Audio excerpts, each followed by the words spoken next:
नक्कीच गजानन, तुम्ही असेच आपल्या सोबत राहा।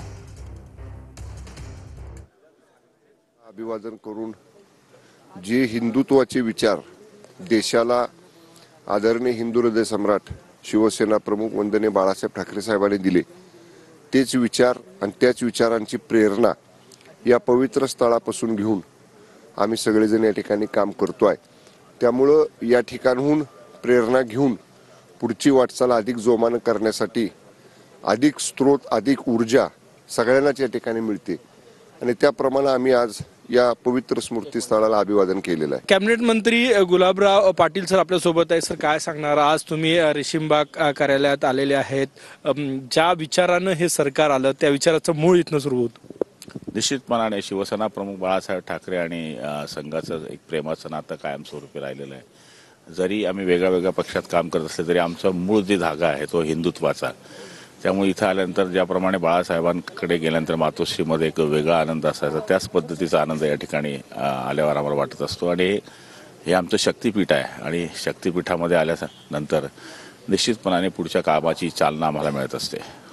हे सरकार यावेळेस आलं तर हिंदुत्वाचा विचार अत्यंत महत्त्वाचा होता आणि त्याचं मूळ इथे आहे। कसं बघता तुम्ही एकूणच पुढचा 5 वर्षाचा कार्यकाळ, संघाचे विचार आणि हिंदुत्वाचा मुद्दा?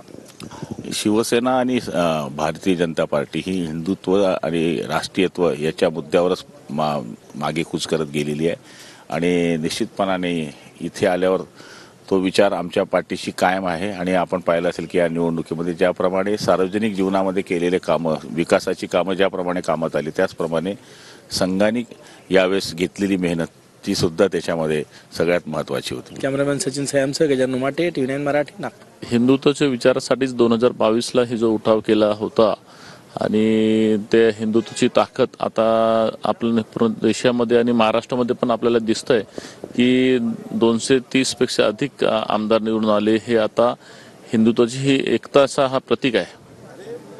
आणि दर्शन घेतलं? हो, दर्शन वगैरे झालंय आणि नक्कीच फार बरं वाटतं इकडे आल्यानंतर। तर या प्रतिक्रिया आपण या ठिकाणी पाहताय। उपमुख्यमंत्री एकनाथ शिंदे संघाच्या बौद्धिकसाठी हे काही वेळापूर्वीच या ठिकाणी दाखल झालेले आहेत। दुसऱ्यांदा एकनाथ शिंदे हे संघ कार्यालयामध्ये दाखल झालेले आहेत। यापूर्वी 28 डिसेंबर 2022ला ते या ठिकाणी आलेले होते, ज्यावेळेला